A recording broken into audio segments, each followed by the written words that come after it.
오늘 말씀은 이 스가랴가 본 환상에 대한 이야기가 계속해서 전해지고 있습니다. 오늘 말씀 1절에 보면 이 측량줄을 든 사람이 이제 소개되고 있습니다. 스가랴 1장 16절에 이 먹줄이 하나님의 성전 재건과 연관되어 있다면, 오늘 말씀에 나오는 이 1절에 나오는 이 측량줄은요, 예루살렘의 성벽 재건을 상징하고 있습니다. 이 측량줄을 든 사람이 예루살렘을 떠나자 이 선지자와 함께 있던 천사가 다른 천사를 부릅니다. 그리고 그 측량줄을 든 사람을 뒤쫓아가게 하죠. 그리고 이렇게 이야기합니다. 4절 말씀에 보면, 이르되 너는 달려가서 그 소년에게 말하여 이르기를, 예루살렘은 그 가운데에 사람과 가축이 많으므로 성곽 없는 성읍이 될 것이라 하라. 천사는 측량줄을 가지고 떠난 사람에게 이 예루살렘의 사람과 가축이 많이 번성했기 때문에 이제는 성벽이 아무런 의미가 없다, 이렇게 전해주고 있습니다. 그리고 5절에도 보면, 여호와의 말씀에 내가 불로 둘러싼 성곽이 되며 그 가운데에서 영광이 되리라 라고 합니다. 하나님이 친히 그들의 성벽이 되어 주시겠다, 이렇게 불성벽이 되어 주시겠다고 말씀하시죠. 이것은 하나님과 이스라엘이 다시 함께 할 거다라는 그런 의미를 담고 있습니다. 여호와께서 친히 그들에게 이 불성벽이 되어 주셔서 이제 이스라엘을 보호해 주실 것이기 때문에 이제는 그들에게 더 이상 성벽이 아무 의미가 없다, 이렇게 전해주는 표현입니다. 앞에서 이야기한 것처럼 당시 이스라엘은요, 이 성전을 재건하고 있던 상황이었습니다. 아마 이들 중 일부는 성전을 재건해봤자 무슨 의미가 있냐, 성벽이 없는 상황 가운데서 다시 원수들이 우리를 찾아와서 무너뜨린다면 이 성전 재건이 아무런 의미가 없다, 이렇게 생각하고 있었을 것입니다. 이런 불안함이 가득한 시대적 상황 가운데서 하나님께서 그들에게 친히 불성벽이 되어주시겠다라고 말씀하신 것은, 비록 너희가 생각하는 이스라엘을 보호할 성벽은 없지만 하나님께서 친히 그들의 성벽, 이 보호막이 되어주실 것이니 걱정하지 말고 계속 성전을 재건할 것을 전해주는 표현입니다. 여러분, 이 아이러니한 한 가지는요, 이 이스라엘이 자신들을 보호해 줄 거라고, 그리고 자신들이 의지했던 그 성벽은요, 실제로 그들에게 아무런 도움이 되지 못했습니다. 쳐들어오는 바벨론 군으로부터 그들을 지켜주지 못했고, 오히려 그 성벽은 무너지고 말았다는 것이죠. 결국 이스라엘은 성벽이 있어야 보호를 받는 것이 아니라 하나님이 그들과 함께 하셔야 비로소 안전함을 누릴 수 있음을 오늘 말씀에서 잘 보여주고 있습니다. 여러분, 이러한 관점은요, 우리 삶에서도 동일하게 적용될 수 있습니다. 우리가 아무리 많은 안전장치를 준비한다라고 하더라도요, 하나님께서 친히 우리를 보호해 주지 않으신다면 이 모든 것이 때로는요, 무의미할 때가 있다라는 것이죠. 인간의 수고와 노력은요, 늘 한계가 있기 마련입니다. 오늘 말씀을 보면서 좀 이제 아들에 대한 한 가지 일이 떠올랐습니다. 저희 아들이 키도 작고요, 몸도 저와 달리 굉장히 왜소합니다. 그래서 그런지 지금은 10살이 되었는데 6살 때부터 아이를 툭툭 치는 그런 아이들이 꼭 한 명씩 있었습니다. 그때마다 이제 아들에게 이렇게 이야기를 해줬습니다. 하준아, 너는 하나님의 소중한 사람이야. 누구도 소중한 하준이를 소중하게 대해줘야 돼. 무례하게 행해서는 안 돼. 그러니까 하준이가 하준이를 소중하게 지킬 수 있어야 돼. 그래서 혹시라도 누가 하준이를 때린다면 때리지 마, 하지 마 라고 말을 하고, 안 되면 선생님한테 얘기를 해서 너를 지켜야 돼 라고 이야기를 했습니다. 그리고 아이가 그 아이에게 잘 이야기를 했는지, 그리고 그런 상황이 올 때마다 잘 대처를 했는지 확인을 하고, 또 종종 이렇게 혹시라도 그런 아이가 또 있지는 않는지 체크를 했습니다. 그 후로부터 이 일들이 계속 염려가 되기 시작했습니다. 특히 이제 초등학교 가니까요, 그 일들이 더 염려가 되더라고요. 혹시라도 아이가 이제 학교 폭력을 당하지는 않을지. 요즘에 뭐 매스컴이나 보면 너무나도 이 강도가 강해졌기 때문에 혹시라도 아이에게 또 그런 해코지 하는 이들이 있지는 않을지 염려가 되었습니다. 지금이야 나이가 어리기 때문에 아이가 하지마 이렇게 하면 애들이 움찔움찔 하겠지만, 그리고 선생님의 말에 다 듣겠지만, 이제 고학년이 되고 나이가 더 크면요, 이제 그런 것들조차도 의미가 없을 것 같다라는 두려움이 이제 찾아오기 시작했습니다. 그래서 아이에게 종종 물었습니다. 혹시라도 누가 이렇게 때리는 아이가, 그러니까 이렇게 툭툭 치는 아이가 있지는 않냐고 체크도 해보고 기도하며 대비를 해봤는데요. 그럴수록 제 안에 드는 생각은 뭐냐, 더 큰 염려밖에 없었습니다. 어느 날도 이 아이에게 그런 상황이 한번 찾아온 적이 있어서 문제를 두고 기도하는데, 물론 심각한 그런 건 전혀 아니었습니다. 장난치다가 이렇게 있었던 일이었는데, 기도하면 기도할수록 이 학교 폭력이라는 문제 앞에요, 제가 아이에게 아무것도 해줄 수 없는 무력한 존재임을 알게 되었습니다.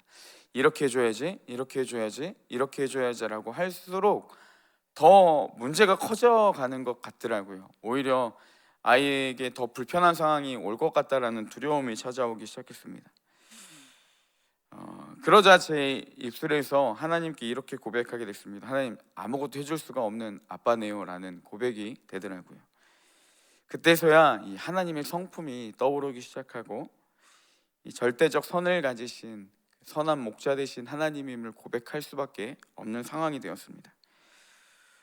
하나님이 하준이의 선한 목자가 되시기 때문에 하나님께서 반드시 하준이를 선한 길로 인도해 주신다, 가장 좋은 길로 이끄신다라는 그 말이 이제 비로소 믿음으로 다가오기 시작했습니다.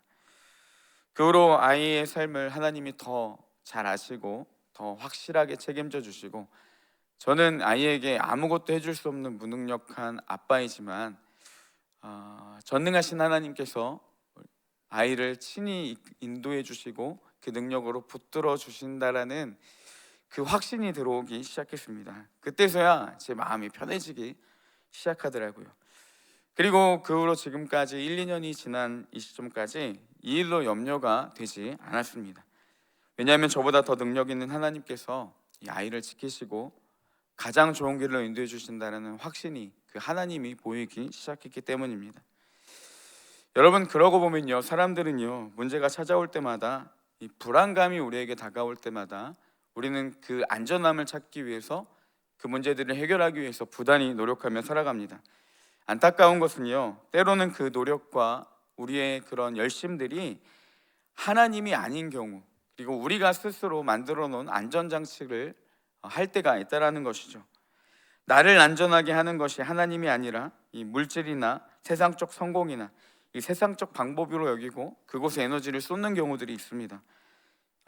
나를 안전하게 하는 것이 내가 느끼기에 하나님이 아닌 가족이 될 수도 있고요, 때로는 휴식이 될 수도 있습니다. 여러분, 우리가 아무리 노력하고 좋은 방법을 택한다 하더라도, 그리고 우리가 어떻게든 이 평안과 안전함을 누리기 위해서 부단히 노력한다 하더라도요, 하나님이 아니면 그 모든 것은 불안한 요지를 갖고 있다라는 사실입니다. 우리의 영혼을 안전하게 하시는 분, 우리의 삶을 지키시고 안전하게 하시는 분은요, 오직 하나님 한 분이라는 사실입니다. 우리가 다른 무언가에서 안전함을 찾는 것이 아니라 주님 안에서 평안을 찾고 그분만을 바라보며 의지할 수 있는 지혜가 우리 삶 가운데 가득하기를 소망합니다. 계속해서 말씀해 보면요, 이제 하나님께서 예루살렘에 거하시며 그들의 진짜 이 불성벽이 되어 주신다면, 그들의 보호자가 되어 주신다면, 이스라엘은 지금처럼 더 이상 열방에 흩어져서 이제 고생할 필요가 없었습니다. 그래서 오늘 말씀 6절에 이렇게 고백합니다. 오라, 너희는 북방 땅에서 도피할지어다. 여호와의 말씀이니라. 이는 내가 너희를 하늘 사방에서 바람같이 흩어지게 하였음이니라. 여호와의 말씀이니라. 이 선지자는요, 바벨론 포로로 끌려가던 자들, 그곳에서 이 억류된 삶을 살아가는 자들을 향해서 속히 그곳을 떠나서 다시 시온, 이 예루살렘으로 돌아올 것을 권고하고 있습니다. 근데 이 말씀을 가만히 보면요, 하나님은 단순히 그들에게 너희들은 그 땅에서 다시 돌아와라 이렇게 말씀만 하지 않습니다. 그 땅에서 탈출할 수 있는 능력도 주시겠다 이렇게 전해주고 있는 것이죠. 특별히 이 6절에 내가 너희를 하늘의 사방 바람같이 흩어지게 하였거니와, 이 표현을 보면요, 마치 하나님이 과거에 이스라엘을 심판하심으로 그들이 온 세상에 흩으셨던 일을 회상하는 것처럼 묘사하고 있는데, 사실은 조금 다른 의미를 갖고 있습니다.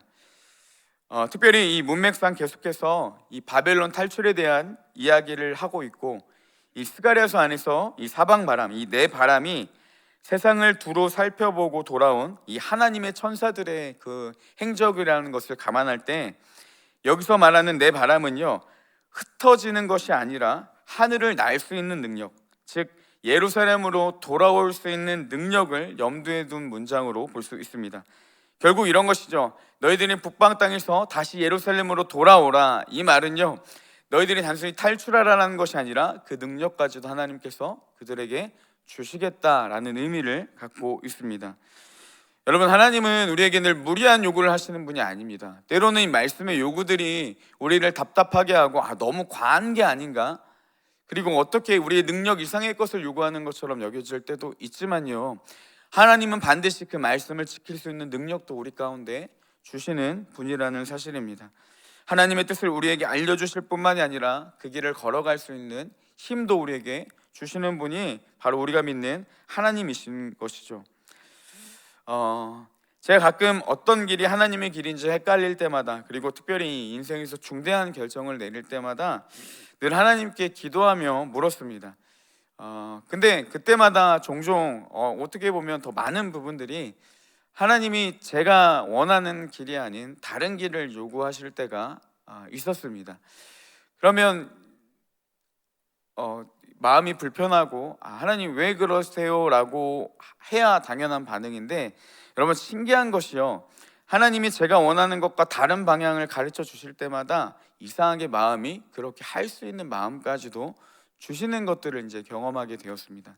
하나님이 저에게 한 번도요, 무리하게 너 원하지 않는 길을 요구하신 것이 아니라 그럴 때마다 항상 할 수 있다라는 마음의 이 자원적인 마음까지도 주시는 분이, 적어도 제게 하나님은 그런 분이셨습니다.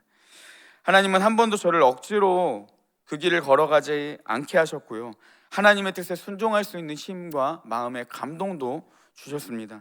그래서 기도 전에는 제가 생각했던 것처럼 해주기를 원했지만, 하나님이 다른 길을 걸어가게 하실 때는 늘 제 마음을 만지셨고 또 같이 가겠다라고 말씀의 위로를 주셔서 늘 그 길을 택할 수 있도록 인도해 주셨습니다.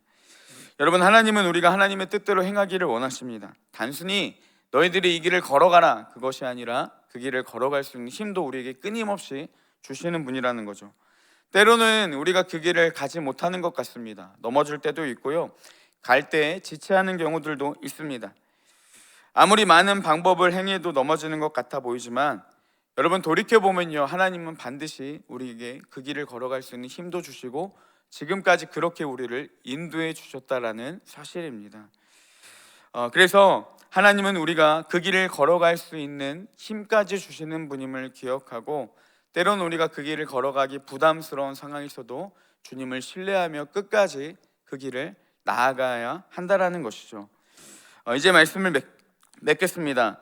우리가 아무리 많은 것을 준비하고 대비해도 하나님이 우리의 불성벽이 되어주지 않는다면 우리의 인생은 여전히 불안할 수밖에 없습니다. 언제 미끄러지고 넘어질지 모릅니다.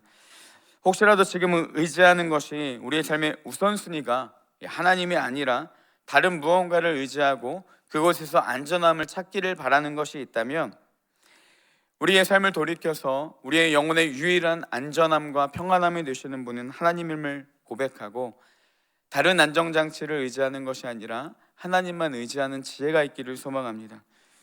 또한 주님은요, 우리에게 말씀하시며 반드시 그 말씀을 이룰 수 있도록 우리에게 능력으로 함께해 주시는 분이라는 것이죠. 이것을 반드시 믿는 믿음이 우리 마음 가운데 나타나기를 소망합니다. 잠깐의 넘어짐은 있을지라도, 반복되는 문제 가운데 우리가 여전히 넘어질지라도, 하나님은 반드시 우리를 붙드시고 그 말씀을 요구하시는 것이 아니라 그 길을 걸어가게 하는 능력까지도 주시는 분임을 신뢰하며, 그 문제를 뛰어넘게 하실 분이심을 믿음으로 바라보고 다시 일어나 말씀을 붙들고 그 말씀을 이루시는 하나님과 함께 그 길을 걸어가는 이 축복된 삶이 우리 가운데 가득히 넘쳐나는 그 놀라운 은혜가 우리 온사랑교회에 가득하기를 주님의 이름으로 축복합니다. 함께 기도하겠습니다.